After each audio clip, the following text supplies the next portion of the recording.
All right. What Hey, is everybody. What is up, everyone? So today's episode we're really excited about because, I think it's really important for us. When we started this YouTube channel, our intention was to invite you into the process as we are navigating life here in sunny Los Angeles. And Very so, sunny. Very sunny. And so what we wanted to do today is actually invite you into our home.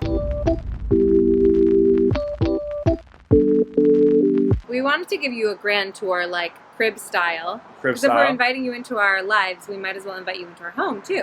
Yeah, That's the absolutely. best. So we're going to walk through these doors and show you our home. Hope you enjoy it. Welcome in.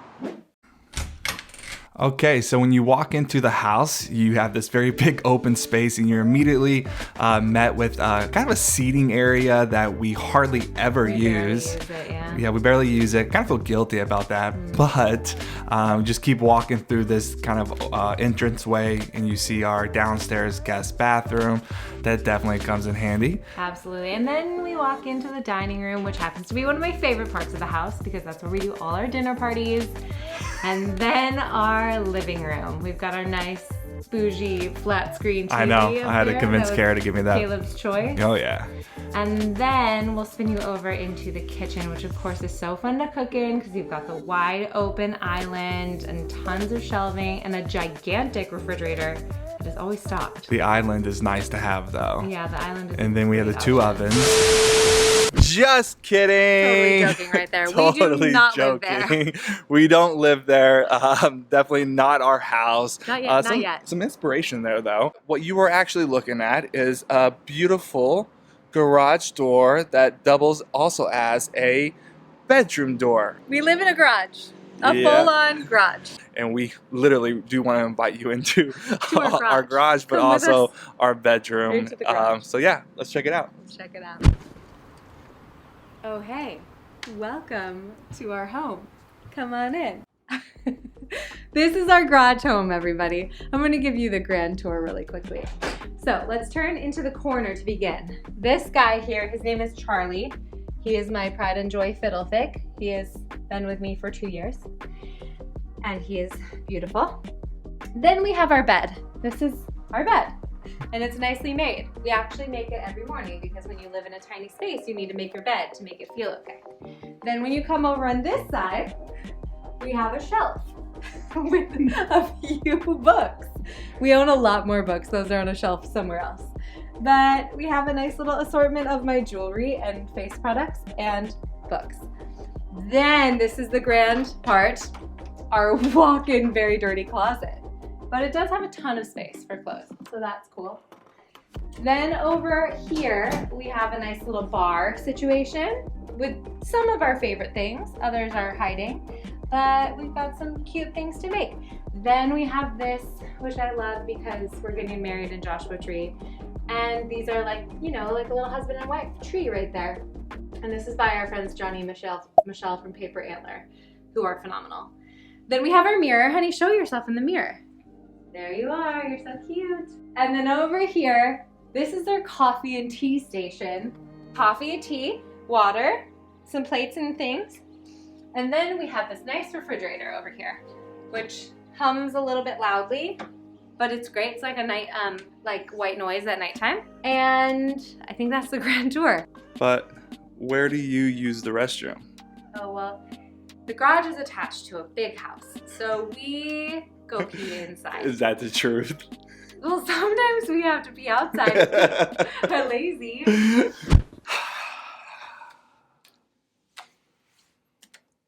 I look like I showered, which I did. Good for you.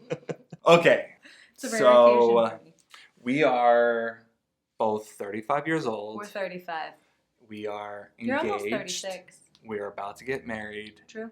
And we live in a garage. We live in a garage, you guys.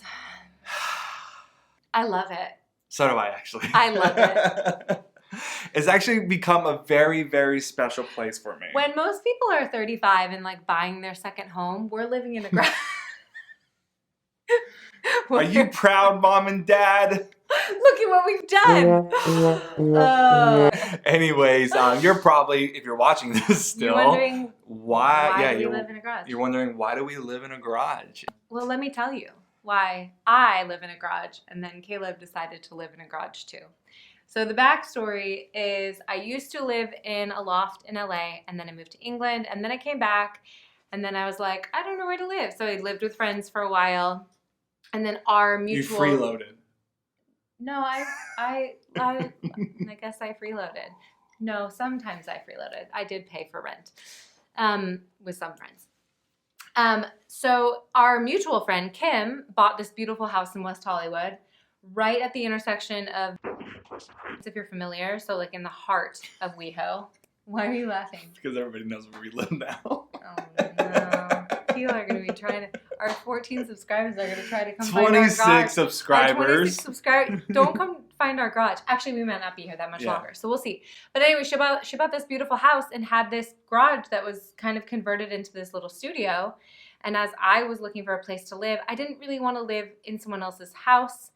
I also didn't want to take on a lease by myself because I didn't know what the next year was going to hold, and I didn't know if I would stay in LA and all of that. So I decided to move into a garage at the cheapest rent I've ever paid in LA. Absolutely. I will say that this is probably one of the most intimate spaces, and probably a space that I've felt so at home and comfortable with, even as we are, we're getting married, we're not staying here, we're looking for other places, but we are trying to live minimalistically in a way, not where we're not trying to have less things necessarily, but we're trying to be very, in a way, but we're trying to be very intentional with our decisions of like, we could move out of this garage and go have a nicer place right now. But I would say that we are kind of in this liminal space of kind of, we're getting married soon. Are we staying in LA? Are we leaving? We're not necessarily sure. And so what's the point of taking on a $5,000, $6,000, $7,000 rent, whatever it would be here in Los Angeles? So we're trying to live, minimalistically right now until we decide what is the next step with our lives, especially after we get married. And so I feel very much for both of us that we're kind of just in this holding pattern. And this garage has been absolutely phenomenal. There's honestly very few things that I love more than waking up in the morning and then raising up the garage door. And then Kara has a little garden over there. We'll have to show them, but there's a little garden over there. And it's so peaceful. Yeah, it's pretty special. I will say this is not like a conventional garage. I mean, there's an air conditioning unit. It's like a full walk-in closet that you guys saw. I think too, the other piece that you mentioned about it being so peaceful and restful is we have this like epic backyard that has a fireplace, and I have my garden, and we have like that's not embarrassing or anything. You just spilled a Negroni. It's fine. Real time. So we've got this like cute little sitting area where we can have coffee in the morning. And then, of course, because Kim is one of our best friends, we have full access to the kitchen. Kim and her fiance, Matt. Yeah. But we have full access to the kitchen and the living room and things. So it is a really sacred space to have this. But we also have the joy of like having other people right there who have become like family to us. So very much. I think another really cool piece for me is going back to what you were saying about being minimalistic. It isn't that we've necessarily downsized a ton, but we have been really strategic with things that we've accumulated or even thinking like, do I need to have all these clothes? So for me, it's given me total permission to be simplistic in what I have. Obviously, when we have a house and we need to furnish it, then we need to own more things. But it's just remarkable how we like live with so much stuff. I love this because we are kind of discussing what would it look like to buy a van. First off, I am 35 years old and I live in a van down by the river. And I had mentioned it to Kara. She's like, you could never do that. And I'm like, I live in a garage right now. Yeah. Like, what's the big difference? So I think for me, living in the garage, it's made me really realize that I can be happy with very little and a very simple life. Because I am bougie and I've always wanted some like nice and big and grand. And it's not to say those things are not going to come.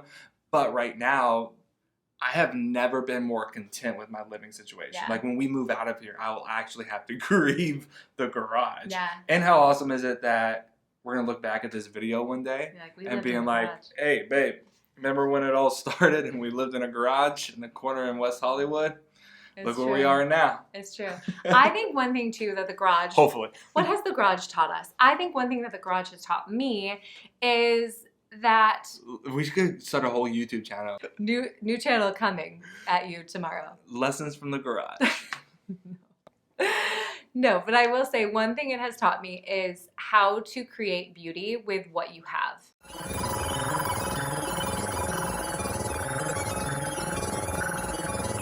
Like I feel like I'm that's someone who I see space and I see possibility, and you guys can see behind us it's really cute in here. And so how do you take something like small and minimalistic and maybe unconventional and treat it as a place of beauty and create beauty within that?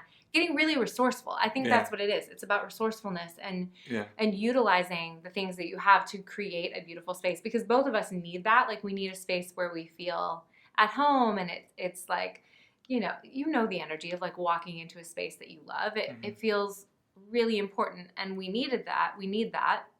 But we've been able to do that with a totally unconventional type of living situation. I think your like brand, like what you do for clients and brands and customers, like you are very much taking the ingredients that you have in the kitchen and the ingredients that you have in your life. Like, you don't need anything else. You can, let's take what you have in your kitchen and you can create something nourishing and beautiful and magical. And I really do feel that from the moment that I walked in here when we first started dating, you have taken what you have and you've made something beautiful, which I think is a very big life lesson that I've had to learn, and I'm still learning, because I've always kind of been this person of like, I need this, I need this, I need this, I need this, I want this, I want this. And it's not about like eradicating wants in your life, because I have so many goals and dreams and that I want to experience in life. But I can't do it at the expense of living a beautiful, magical life right here, right now with what I have. And that has been such a big teaching point for me. I think the garage is also another lesson from the garage. Another lesson from the garage is that I think we've both felt a little bit vulnerable about it. Like, my dream would be to invite you into our cribs home. And that will happen one day. But just with our life, that's just not the circumstance right now. So feeling like, actually, this is a small beginning, especially in a relationship. Like, I think it's important for us as a newly engaged couple. Honey, I would live under a bridge with you. I would live under a bridge with you. Oh. Let's not live under a bridge. No. But just, I think the vulnerability around it of being like, yeah, this is our reality. And it's actually a really cool reality. And really finding the beauty, finding the blessing in it, and being like, this is enabling us to save money. It's enabling us to like think about what we want to build together. Neither of us owned homes that the other one had to move into. Like, our first home we'll get to build and create together. So cool. Again, finding those and just being very intentional and aligned with our life. Yeah. That's our goal. That's our heart's desire. Yeah. So. And finding those blessings in the vulnerabilities. Yeah, that's definitely. Good. Anyways, if you're watching this though, would love to challenge you on really maybe reevaluating your life and looking at your life and saying, how can I take what I already have and create something magical and beautiful with it? Whether it's transforming a little nook in the corner of your bedroom or your living room or a space in your house, or whether it's, just in the kitchen like Kara teaches all the time, whatever it might be, how can you take what you have and create a magical experience so that you can actually feel more content, more happy, more fulfilled here and now? So if that is you and if that's something you're interested in, we would love to hear more about your thoughts around that. Tell us. Yeah. Thanks for listening, and we'll be back soon.